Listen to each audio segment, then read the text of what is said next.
Welcome to Women's Sports Weekly, where women's sports happens every day, but we talk about it once a week. I'm Carolyn. And I'm Danielle. Women's Sports Weekly is a podcast where we discuss the latest news, explore interesting stories, and share our love for women's sports. Follow us on Instagram at Women's Sports Weekly Pod. Follow us on Spotify and Apple Podcasts. We now have a TikTok. Follow us there as well. Subscribe on YouTube. Rate us on Spotify and Apple Podcasts. Whoa, that's a lot of things to do. I know, but we need all the love we can get so we can get the word out and more people can listen to our pod. That is true. And we also have another thing we need our listeners to do, and that is to sign up for the Women's Sports Weekly March Madness bracket. Woo! We are approaching bracket season very shortly. It starts Sunday, March 17th is Selection Sunday. So all you need to do is go to our Instagram at Women's Sports Weekly Pod, click on the link in our bio. From there, you'll see a CBS link you can click on to log in or sign up. And then once Selection Sunday happens, you'll be able to log in and make your bracket. We already have a few people signed up, so thank you to those who have signed up. So exciting. Let the trash talk begin, and then once we get moving on Sunday, we'll be good to go. And we will announce our prize very soon. Get ready for the madness. It's already started. Yes, we're already here. Sure. So speaking of the madness, Carolyn, let's get into Championship Sunday. There's been a lot of games this weekend, not only the championship, but all the conference tournaments. So where do you want to start? Oh my gosh, there's so much. Let's start with Iowa, Nebraska. Yes, let's do it. So Iowa and Nebraska were both in the championship for the Big Ten Conference. It was a close game, 94-89 in overtime. And Iowa came out on top. So this is their third Big Ten championship in a row. A three-peat. To back to back. That's pretty really cool. Yeah. And hard to do. I mean, extremely hard to do. And it seems like Iowa has this mental block with Nebraska. I know. And I always think through, like, it's hard to beat a team 3 times. And they haven't. Nebraska beat them the last game. And I was wondering what was going to happen there. And speaking of a mental block, Caitlin Clark went scoreless in the fourth quarter against Nebraska the last time they met. And then today, she didn't score her first points till about 3 minutes left in the first quarter and only had 4 points at the half. Just interesting to see how they play. I don't know if it was a mental thing or that just they're playing really good defense. But do you know how many points she ended up scoring in the second half? I do. She went off for 30. When she came out after halftime, she scored right away. And you and I were talking about it. She must just have a reset button. Like at half, she went in, she came out, and she, just knowing how she is as a player and very composed, I guess she was just able to be like, I'm going to turn this around, and did it right away. I mean, 30 points in one half is pretty wild. And it was cool to see in that way of an elite athlete like that press the reset button and say, whatever happened in the first half, I'm not going to really pay attention to. And now I really just need to focus on this second half.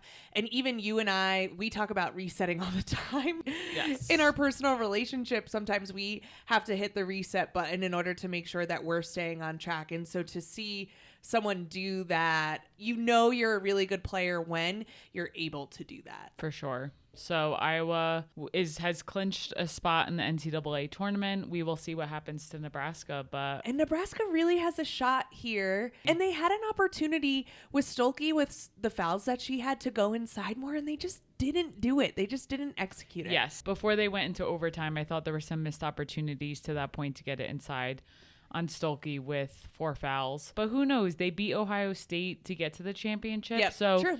It's going to be held up to destiny at this point. Okay, Notre Dame, NC State. That also happened over the weekend. Go Irish. Notre Dame beat NC State 55-51 to win the ACC championship. They're good.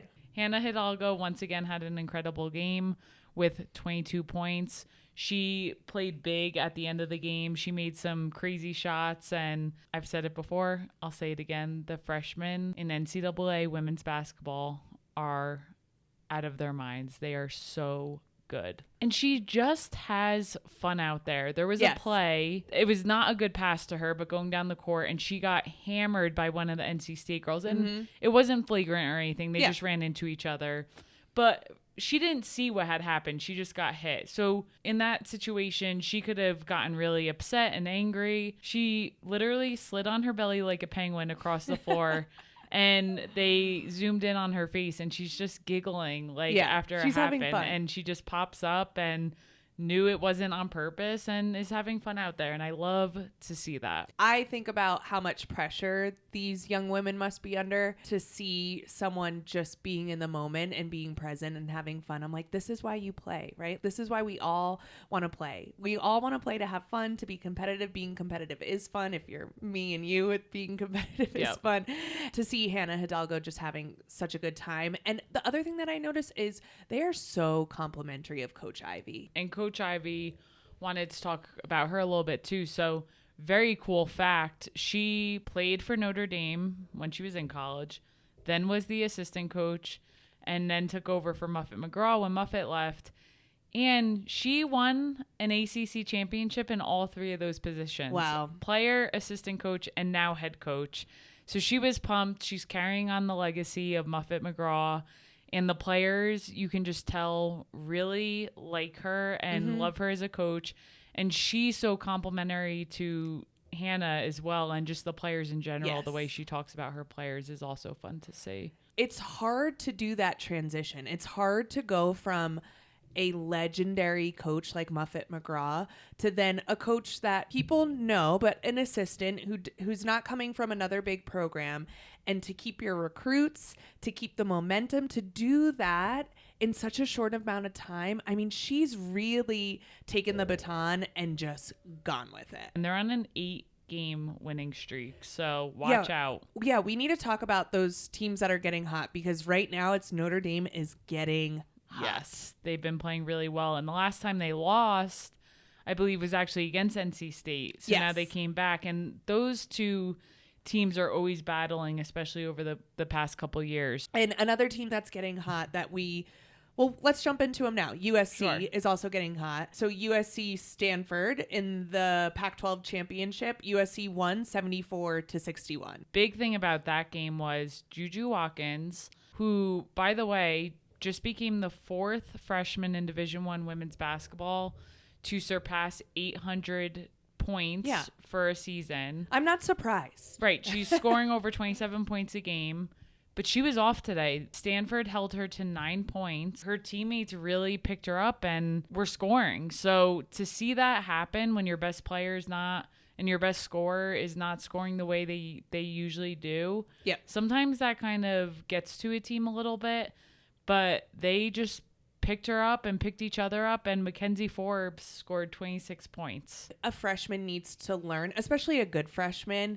They sometimes need to learn the hard way that they don't have to do everything. And I think we saw that a little bit today, just like a struggle of her trying to make something work, and it just wasn't happening. And so hopefully now she has even more confidence in her teammates around her that, hey, I can have a bad game and we can still go out and beat Stanford. I think that's going to even propel this team forward more, knowing that Juju doesn't have to be the most on and they can still win. And you have to give credit to Mackenzie Forbes. She played amazing the entire tournament. Yeah, she was crying at the end of the game just out of pure joy and was talking about how hard they've worked all year and no one believed that they could win it. They handled Stanford during that game. They really did. I wasn't even worried or did not even consider Stanford coming back because they just couldn't. They couldn't get the momentum. Yeah. Stanford's a number 1 seeded team in my book, in my bracket, and right? they were ranked above USC going into this, so for sure. So I think we're going to have USC Stanford as our number 1s, and then South Carolina, obviously, and then Iowa. I'll be curious. I don't know. It's got to be Iowa. It's weird. I don't know. Iowa doesn't feel like it fits for me. Yep, you've been saying that a lot. But I'm an Iowa hater. I challenged you earlier and I asked, okay, if not Iowa, who? Yeah, I think LSU could make a run, Oklahoma, Texas. For sure. Yes, but we have to see how it kind of plays out. We also need to talk about some teams that are getting cold, and unfortunately, because they were so hot at the time, but Virginia Tech, I just can't see them going very far without Liz Kitley. Liz Kitley, on Virginia Tech suffered a knee injury. As of today, when we're recording, they haven't released an update. Yeah. It was a non-contact injury. And this time of year, the coaches never like to admit when it's season-ending injury because it can affect the rankings in the tournament. So right now, even if it is, we're not going to know until the tournament airs. So thinking about her, it just sucks. I don't want to see my worst enemy get an ACL injury. Or any injury that takes you out of something that you love. It just sucks to see it. And I know it's part of the game and it never gets easy to see. And another team that we have to talk about is our poor our Colorado Buffs. I know. They came out so hot this season. But the past couple weeks, they've just been struggling. Just losing close games, losing really low scoring games. It's just so sad to me. I thought we were going to be able, this is so selfish, but I thought we were going to be able to go to some first round games. I thought they were going to host for sure the way they started out the season. And I know. Yeah, it's just not the writing on the wall this year. It's really unfortunate, but who knows? Maybe something can happen in the locker room or some switch can be flipped and they can turn it on for March Madness. But when we think about brackets, I'm definitely thinking about, okay, Virginia Tech and Colorado are just not hitting a hot streak when they need to. The other game we have to talk about. We have lots to talk about our my South Carolina game. Hey, I'm wearing my South Carolina women's basketball shirt today. Well, hold on. Can we back up? Because we need to talk about this semifinal game before we could even get into this championship game. Okay. Yeah, go for it. South Carolina women's basketball semifinal game. They play Tennessee, and it was a crazy game. South Carolina was up the whole time. You and I traveled to Salt Lake City with some friends this past weekend to go skiing, and we're out at a bar, and I'm like, I better put on the South Carolina game. Is the bar in Salt Lake City playing the game? Of course not. So we pull it up on our phone, and I'm like, oh my gosh. And the last time South Carolina and Tennessee played, it was close to at half they were tied. So these two teams have been battling this year. Yep, and Tennessee deserves some more respect than they get. Yes. South Carolina was down 2 with a little over 1 second left in the game. You and I both thought that game was over. I was like, there's no way. No way. Raven Johnson takes out the ball, throws it to Camila Cardoso. Meanwhile, for those of you who may not know Camila Cardoso, she is their 6'7" center. Does she ever shoot 3-pointers? She says she practices them. She did say that. But have you ever seen her take a 3-pointer? No. So Cardoso takes a step back. Oh, I know. She only needed the 2 to tie, but she was like, screw this. I'm going for the win. And just casually takes a step back. Tennessee, I don't know what they were doing. I guess they were like, I've never seen this girl take it. But you have to play defense. You have to just put a hand in her face. I guess they just weren't expecting her to be there, but you got to be on those players like glue in this situation. She drains it. Steps back and banks in the 3. Banks are open. We just went nuts. Our friends were like, what are you doing? Oh, we were screaming in the bar. I'm so surprised we didn't get thrown out because I'm pretty sure we both were. I was definitely dropping F-bombs and you were also cursing. And everyone in Salt Lake City was looking at us like, who are these insane people sitting hovered around a phone? But it had to be done. It was really, we could say it was lucky. And then if South Carolina just continues to win. Yeah. So they just know how to win. When you have a team that's now 32-0, it's not luck at that point. Yep. They put themselves in the position to continue to win, even in these close games. Was that shot maybe lucky for Cardoso, who never takes a 3? Maybe, but she said she practices them. So obviously Dawn is writing up plays for her to be out there if no one's going to play her. And I doubt teams will make that mistake again.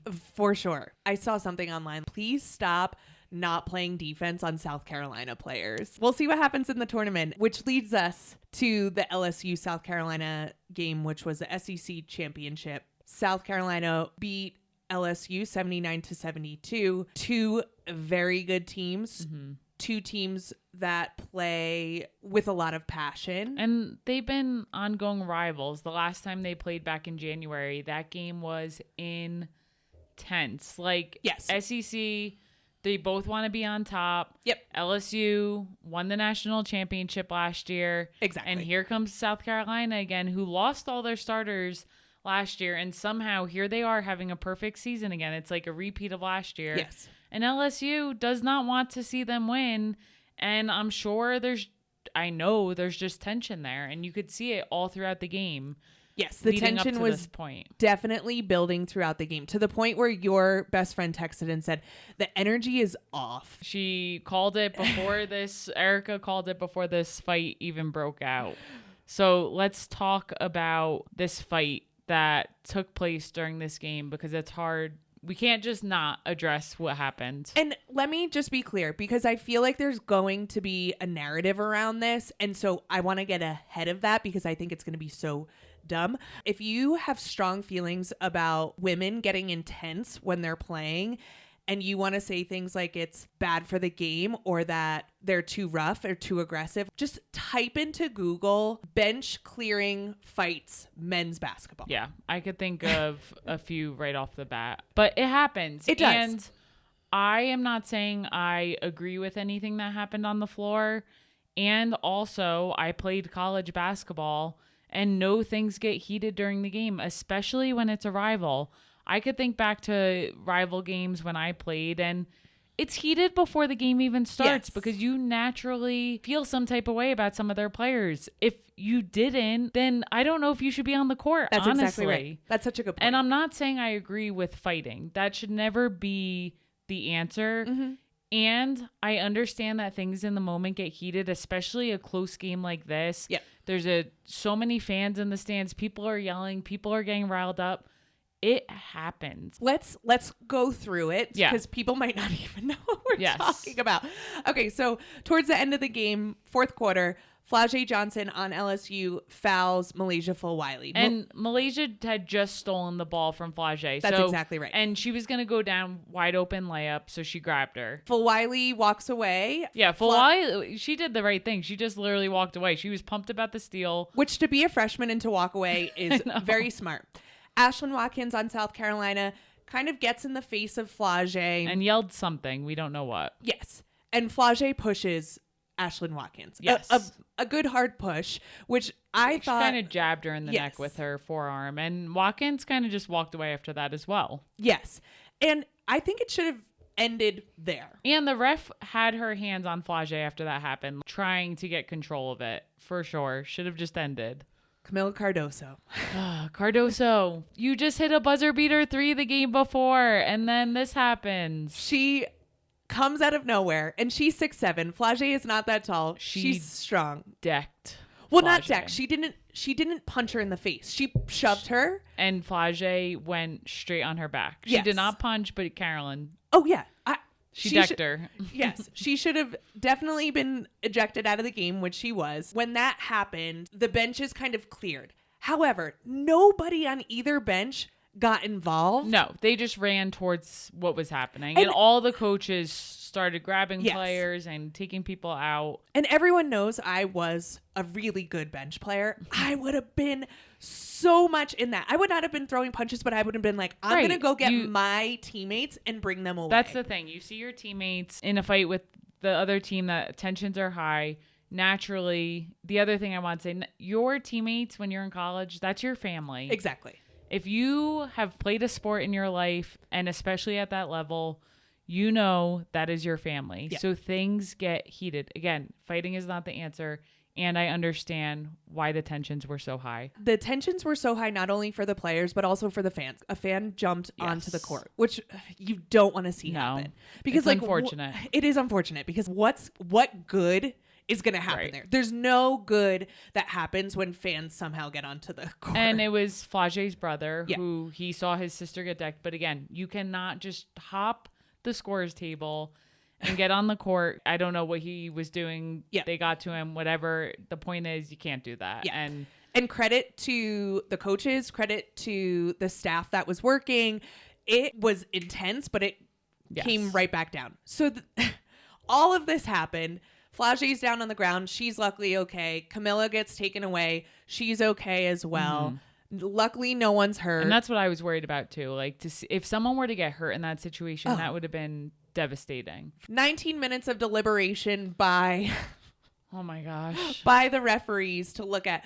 So in NCAA, you are not allowed to leave your bench when a fight occurs on the floor. And so they were looking at who left the bench. But when I And the tell bench you, area. yes. So you could be standing by the bench, but you cannot You run can't, like, towards the fight or off onto the court. And the fight happened right in front of the scorer's table in the middle. So in order to kind of see what was happening, you would have probably had to leave your bench. You know who didn't leave the bench?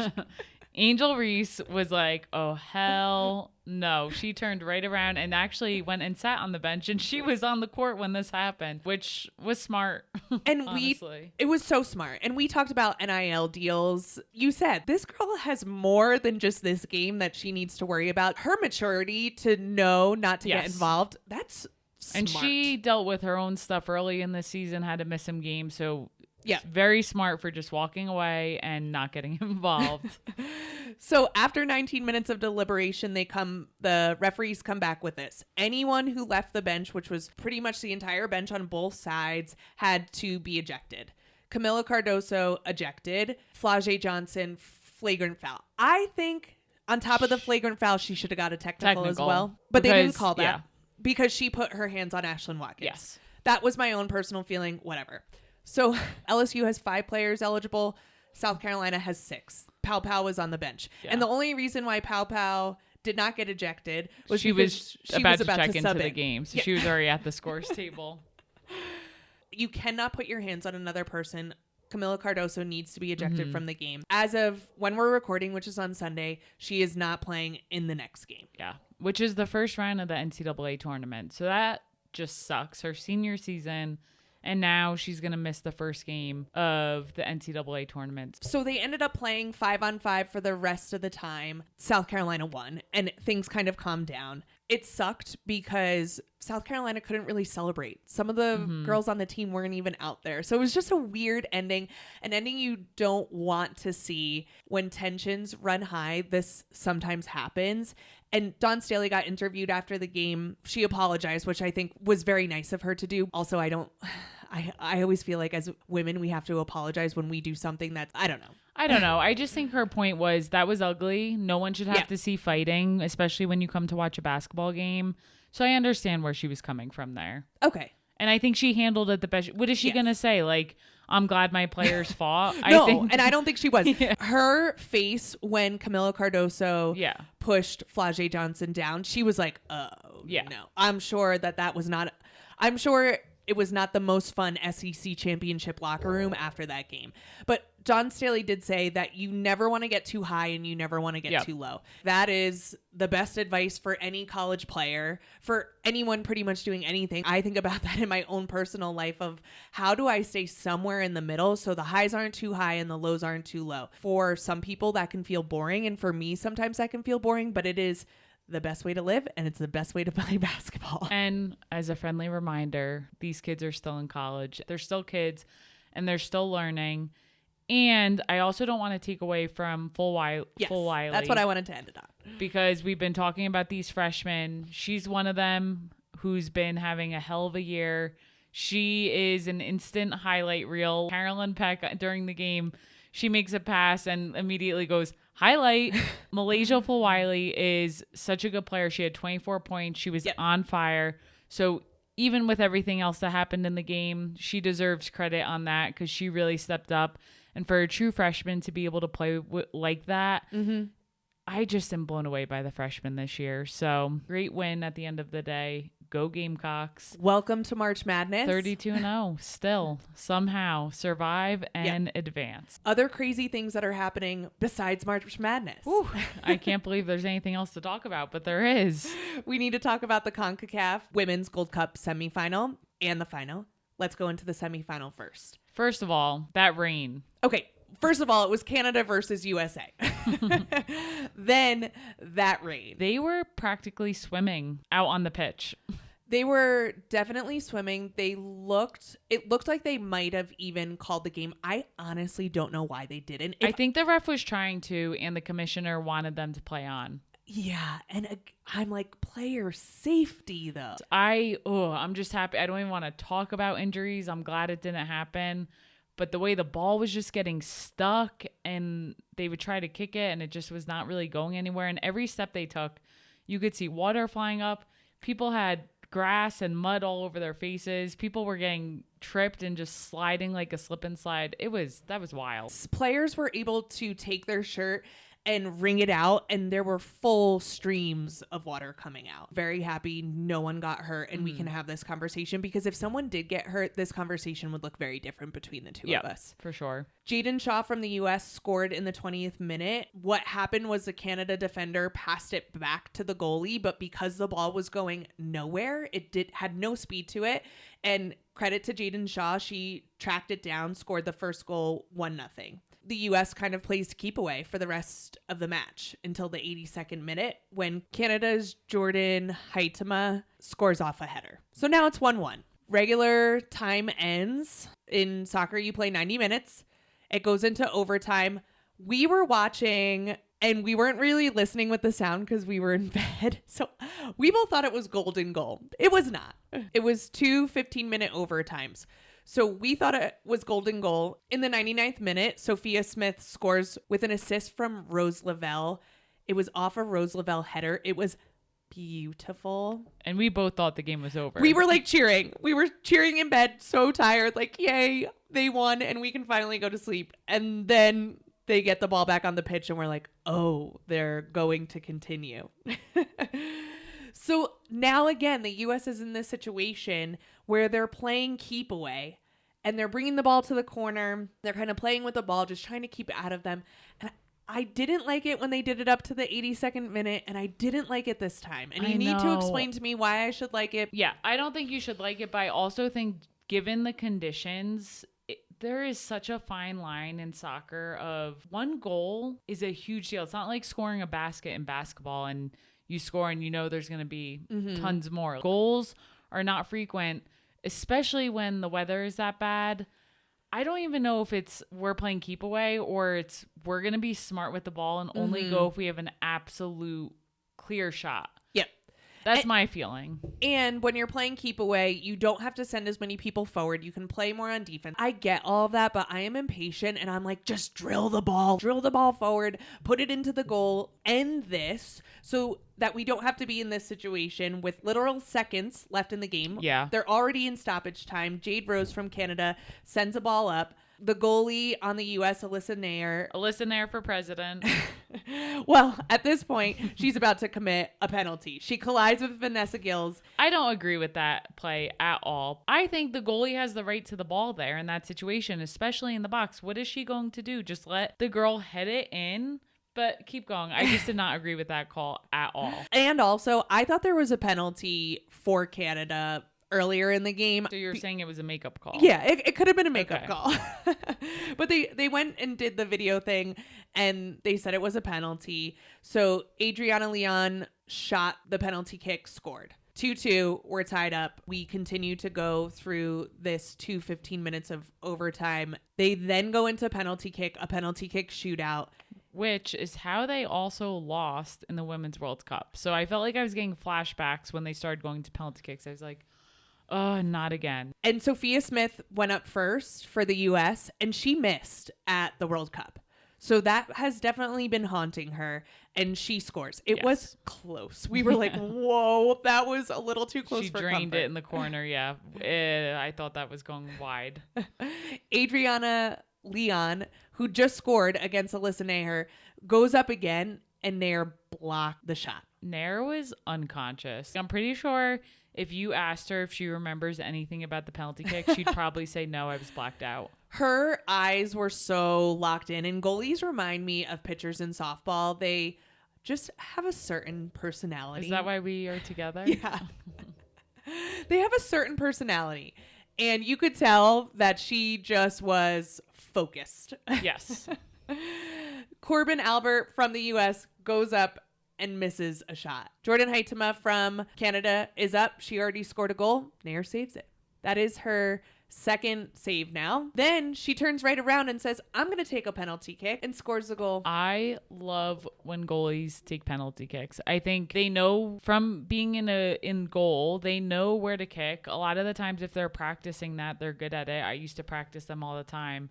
And for her to just go up with that confidence after saving shots during the penalty and then drain one. Then Quinn from Canada goes up, scores a goal. Lindsay Horan from the U.S. goes up, scores a goal.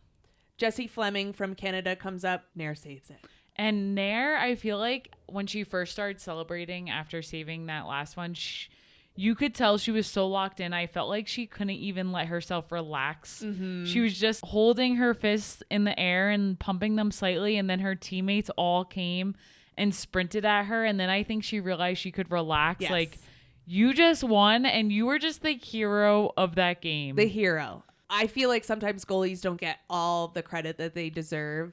And she got all the credit she deserved. She won that game for them. She got her flowers. We love to see it. I can't believe I stayed awake that late to watch. Way too late. Somehow I did. I think I was laying in bed with one eye open watching the game. And then it went to penalty kicks. I was like, oh my God, I got to open my second eye. But it was really fun to watch. A really great game. Let's also talk about the final where the USA played Brazil. Yes, so exciting. So glad the USA won. I think it's a really good sign. So US beat Brazil 1-0. They are the first champions of this CONCACAF Gold Cup. Yes, and especially exciting after watching them lose this past summer in the World Cup. So getting to see them come together, there's some new players on the team, and win this Gold Cup.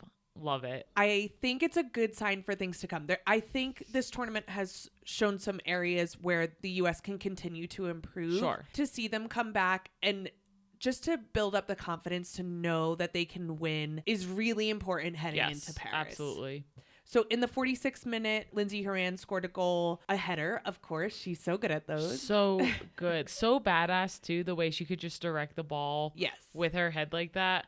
I, for one, know that is not very easy to do. Yeah, I have a big head, so I have confidence that I would be good at that. But again, I have no soccer ability. Hey, you played. Not well. So Emily Fox provided the assist to that. She had a really great game. Plays for Arsenal during her professional time.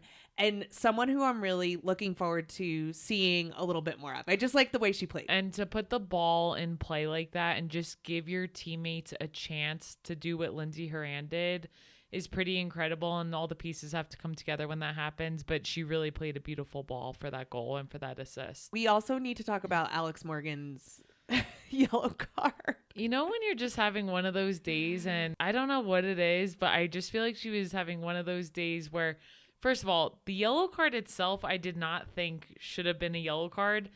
The shove in the back the second time, and I think that was a warning. She didn't get the yellow card on that one, but they took her out after that. That I could have seen being a yellow card, but the actual card she got, I thought was kind of a crap call, in my opinion. Agreed. The U.S. did a really smart coaching move where instead of letting Alex Morgan either get more frustrated, and I think it's good when Alex Morgan gets a little bit frustrated and edgy in the sense that I think it brings all the other players kind of up with her. Yep. And I think it was a great coaching move to bring Sophia Smith in to make sure that it wasn't another yellow card. We didn't have a red card and then a loss. And you don't want things to escalate and someone get hurt. Exactly. The last thing I wanted to say is we love to talk about style on this podcast. It happens in women's basketball as well. We need to talk about this diaper look. I don't understand it. My only thought is some people don't like the shorts rubbing up against their legs, so they tuck them in. How does that even remotely feel comfortable? I don't know. I would be not comfortable with the diaper look, but some women just do it. So the diaper look is when you take your shorts and you kind of tuck them into your sliders, or is that what you call them? That's what we used to call them, sliders, spandex underneath. And it results in a pretty much a Tommy Pickles kind of look out on the field. Maybe we're just getting too old where we don't understand style anymore. Or is it just personal preference? Yes, let's go with that. Okay, but I'm getting a little bit of the ick from it. I gotta be honest. Yeah, it not my favorite me a look. little bit of the ick. Okay, we're getting off track. U.S. wins 1-0. It was a great game. I cannot wait to see what happens when Emma Hayes comes to the team. We, I think, are going to try to go to the match when they come to Denver, June 1st. That will be the first time that Emma Hayes is coaching. Yeah. So really a upward trajectory for the U.S. It's what we wanted to see. We hope they can keep this going. For sure. Big D. For our deep dive today, I want to jump into youth participation in sport. And I'm doing this, one, because we had a listener ask if we could talk about it. One of our favorite listeners. Yes. Shout out to Lindsay. And I really think it's an important topic. So let's get into it. Yeah, let's do it. I'm going to throw out all the stats to you because you know I'm a stat lady and I love to dive into some research. According to the National Survey for Children's Health from the Department of Health and Human Services, that's a government organization, 34.5% of females play a sport on a regular basis from the ages of 6 to 17 compared to 40.2% of males. There is a gap between male and females from that age of 6 to 17. As we get into high school, more women are playing sports. It goes up to 60% of women. Oh, wow. That's great. Playing a high school sport. However, the disparity grows where 75% of males. Okay. So a little bit of a shift depending on how old you are. The Department of Health and Human Services, they create goals for every 10 years. And so their goal by 2030 is to have 63.3% of youth playing a sport. Mm-hmm. We're not hitting those goals. And there is a difference between male and females. If we break it down even more, there's even more disparity between kids who have household income under $25,000 and those over $100,000. So what we're seeing is kids who live in a household where the income is under $25,000, they have much lower rates than the average, and kids who live in households with their household income is over $100K have much higher than the average rates. So I want to get into a little bit the benefits of playing sports. And I know that you know a lot of these, and I want to hear your take on if you feel this way. But the facts tell us that there's physical benefits from having lower rates of obesity, lower blood pressure, decreased risks of cancer, things like that. There's emotional benefits like improved psychological well-being, greater life satisfaction, a sense of belonging, improved self-esteem, less depression, anxiety, stress. And then there's leadership benefits like improved academic achievement, higher high school graduation rates, higher college attendance and retention. Playing sports is really beneficial. Why do you think more males are playing than females when we're younger? I have to think it has to do a lot with the parents. Just thinking through my experience growing up, if our parents put us in a sport, even if we didn't like it, we at least tried it. So I feel as though if the parents aren't pushing the kids to just try things, they're not going to be as likely to do it. And maybe there's some parents who think their girls shouldn't be playing sports. I have no idea. But that's where my head goes, because thinking young kids don't really have much of a say of what they're doing. So I have to think it has to do with the adults in their lives. Girls there's still that status of playing with dolls and things like that. I don't really know. Those are just the few things that come to my mind. What do you think about that? It's interesting because we learn gender, right? Like we learn how to perform our gender. It's not inherent in us. It's not as inherent as people think. One of the things that I read said that a high percentage of girls reported that they got made fun of for playing sports by boys, which is so interesting because I just don't think that happens anymore. But when I think back to me playing sports when I was younger, I got made fun of by the boys a lot. My nickname, this is so embarrassing. I've had to talk about it in therapy, but my nickname growing up, the boys would call me the Tank because I was always playing sports. I think there was probably a lot of reasons. I was aggressive. I was a little bit mean. I had a lot of things that I had to get out, but I also think it was hard for young boys to see a girl athletic and strong and kind of moving through athletics in a way that maybe they couldn't or didn't come as naturally to them. First of all, that's annoying and sucks. So sorry you dealt with that because thank you. That's horrible to be made fun of for that. I don't necessarily remember having a nickname. And if I did, maybe I just didn't, I don't know. It was behind your back. Yeah. But I do remember there were plenty of times at recess where I would want to play football with the boys and they wouldn't let me. So I told on them. I would go get a teacher and tell the teacher, and the teacher made them let me play. That's awesome. And there were times, same thing with basketball at recess. Any chance I could play a sport, I was. And I know the boys were very resistant to it. And then when I showed them I was good at it, they were like, oh, you can play with us. Their initial thought, and obviously this is taught behavior, is girls don't play football or girls aren't as good at sports as boys. And then when I would beat up on them, they realized, oh, we really have no business saying she can't play with us. I'm sure they didn't like it, clearly, because at first they wouldn't let me play. And I was like, hell no. I would just tell them so fast. I think some of it probably does come from ideas of what girls should be doing and what boys should be doing. I also think for girls, it may be very difficult to get into sports. How many of our coaches are women? Do you remember growing up? Did you have a lot of women coaches? Not growing up. It was mostly dads that were coaching. Mm-hmm. So you're not really seeing yourself as well in that, which I think could also have an effect. And I also think when we were younger, the WNBA was there. It wasn't as big. And so my favorite athlete when I was growing up was not a woman athlete. Now it is. But when I was growing up, Derek Jeter was my North Star. And so I think things are changing. But let's get into what kind of playing has provided to us. So I was thinking about it, and I was like, playing sports for me when I was growing up was so important for me to have structure to my day.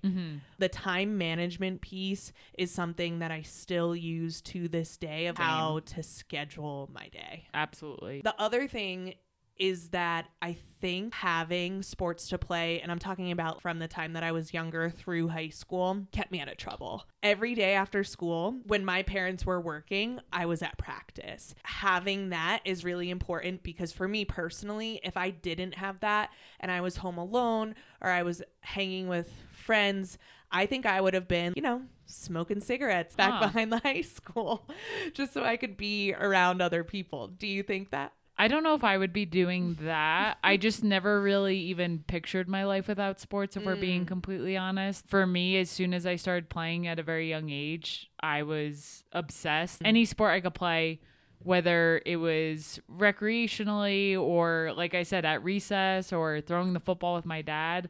So I can't even picture what I would be doing without it. I don't think I'd be getting in trouble because you know me, I was such a rule follower growing up and so scared to do anything wrong.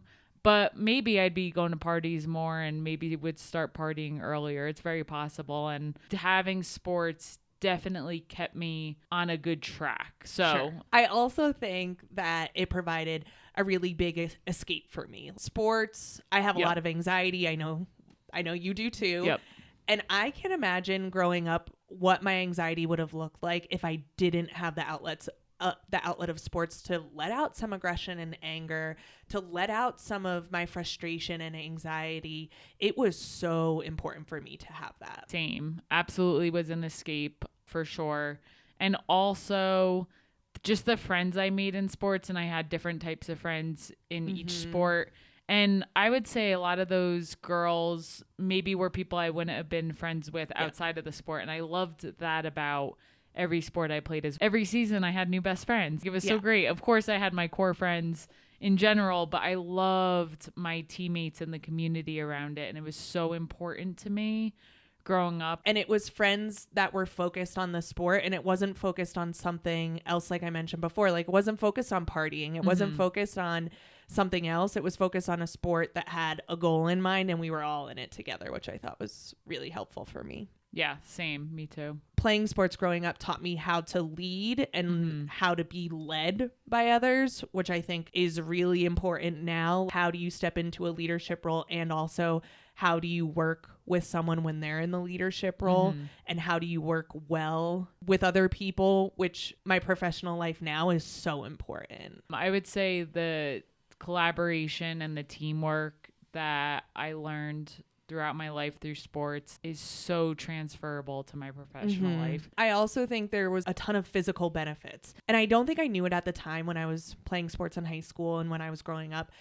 But understanding that moving my body is going to make me feel better. It's going to make me sleep better. Those are things now that I do to this day. If I'm not moving my body and then I'm going to sleep at night and I'm like, why can't I fall asleep? I'm like, oh, because I didn't move my body in a physical way today. Sports growing up really taught me that that was important, and it was important to take care of my health in that way. After college basketball ended and my senior year came to an end, I was really lost because I had played sports my entire life and I felt like I was in this in between. And it probably took me a year until I actually found running, which some people think I'm crazy now. They're like, why do you do that? Why do you work out so much? And for me, it's that point exactly. I've thrived my whole life on having that outlet and a place to move my body physically and the mental piece. So having something now or different activities as an adult is so important to keep that momentum going, because without that, even as an adult, I don't know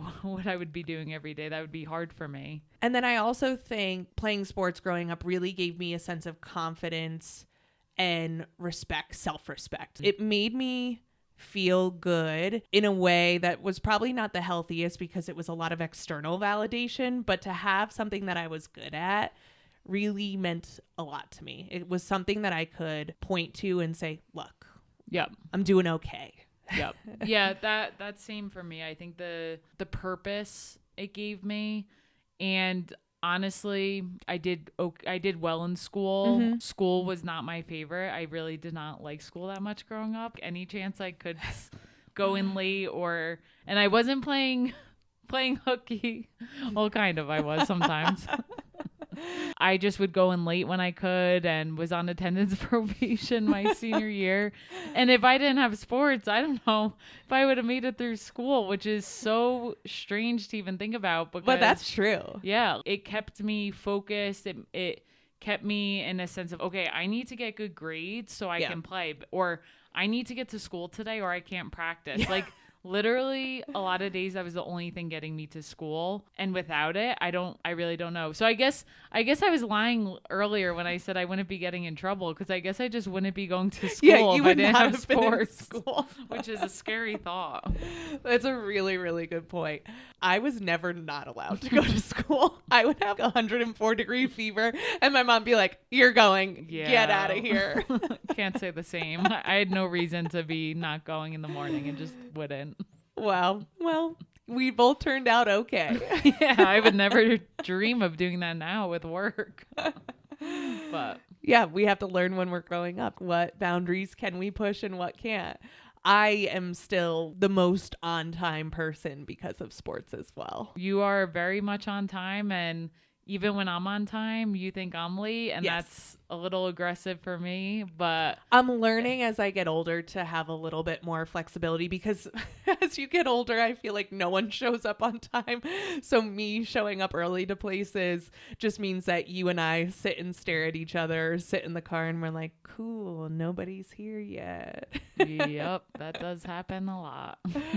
So we have talked a little bit. You and I don't have any kids, but we would like to have kids probably one day. Yes. Although we keep pushing that deadline back a little bit. But we have talked about if our kids don't want to play sports, and what is your feeling about having kids and getting them involved? It's the point I mentioned earlier. They have to at least try things. And I'm not saying they only need to try sports. I'm going to have to get out of my comfort zone as a parent and introduce things to my kids that I have no interest in, because it might be something that they're passionate about. I don't know what that looks like. I think it's important that it's not just sports, and it's going to be sports, because we just talked about all the things that we value from playing sports and all the things we've taken away from it throughout our lives. And it might not stick, but I think at a young age, it's important for them to try things out and understand what goes into it and see if that is something they can continue on with. Yeah, I think that's a great point. Kids need to try everything and give it a good shot. And I think of people who lead now, and even athletes who who are really good, they did a lot of different stuff growing up. And not only athletes, other people who are successful usually tried a lot of different things, had their hand in a lot of different pots, and then that made them a more well-rounded person and really good at the particular area that they wanted to hone in on. I just listened to an interview with Alyssa Peely, and she had talked about her dad put her in everything growing up. And she was wrestling. She was playing football. And she said she's a singer. She was like, I don't know. My dad just threw us all in everything. And I was thinking about that today because I was listening to it. And I just think it's so important to allow your kids to express themselves in different ways.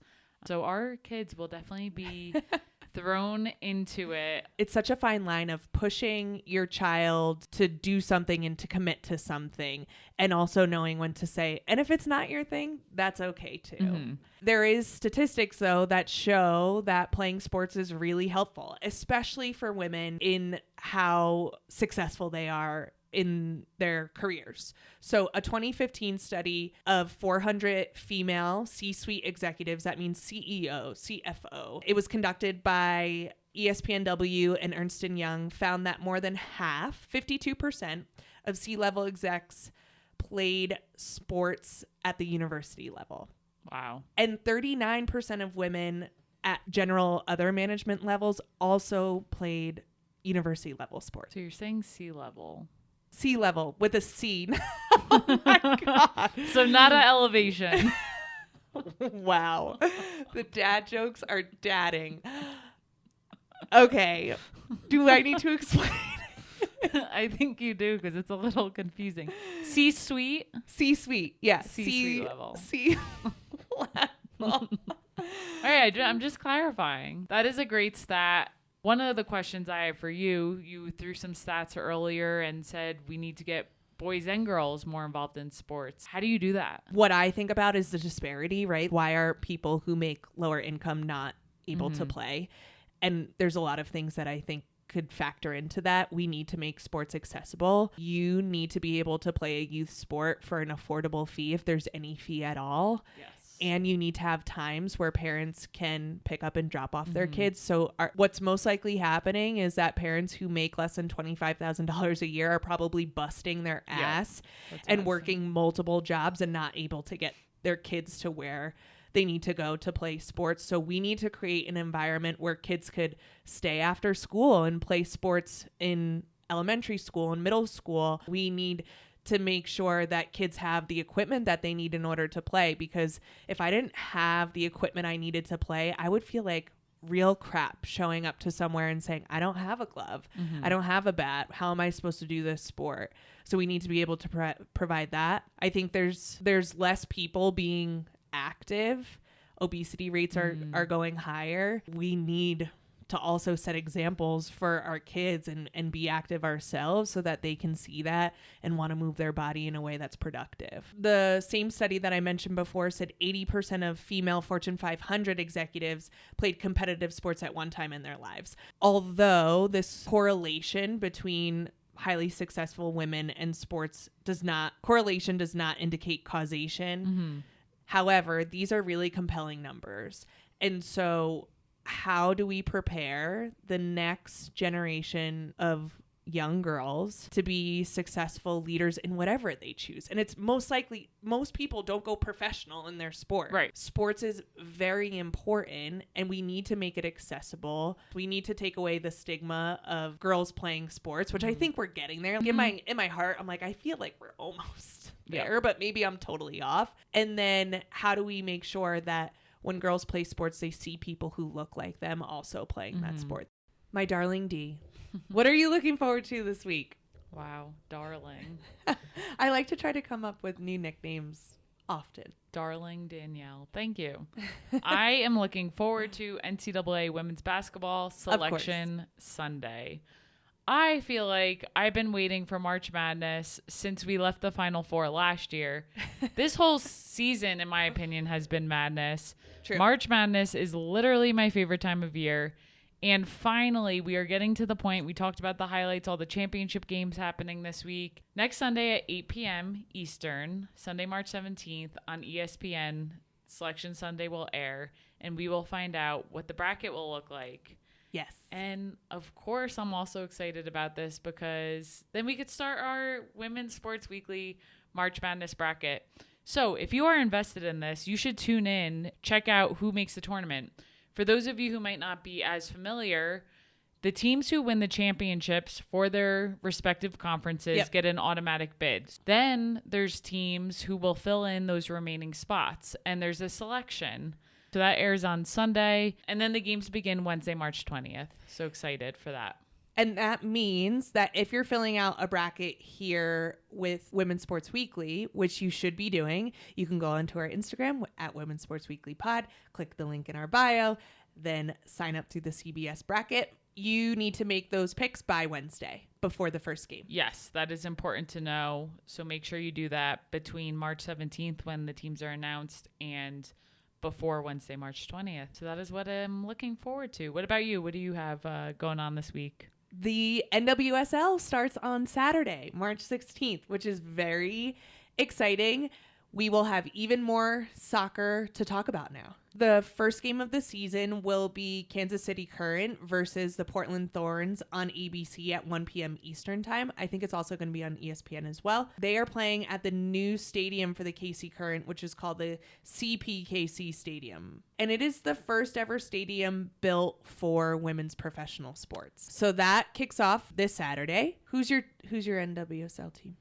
So it really stinks once again that Denver does not have a professional team. I complain about it that we don't have a WNBA team and we don't have an NWSL team. And, you know, I'm a huge Alyssa Nair fan, especially after this last game. She plays for the Chicago Red Stars. Cool. So I'm going to root for them. Great. I'm taking Gotham FC because I can never let go of my New York and New Jersey roots. They won the championship last year. In the free agency over this past season, they picked up Crystal Dunn, Tierna Davidson, Emily Sonnet, and Rose Lavelle. Wow. There are that talks is stacked. that they may even be a super team. They don't want to claim that yet. They already have Midge Purse, Jenna Neiswanger, and Esther Gonzalez. They're stacked on stacked on stacked. That is it for this week. We will see you next week on Women's Sports Weekly. Sign up for our March Madness bracket. The link to sign up is in our bio, and you can make your picks after Selection Sunday on March 17th. In the meantime, watch women's sports, rate the podcast on Spotify and Apple, share the podcast with your friends, follow us on TikTok, all of the things, and keep sending us topics you want us to cover on Instagram, again, at Women's Sports Weekly Pod. Thanks for joining us. Yes. See you next week. Ooh, see you next Tuesday.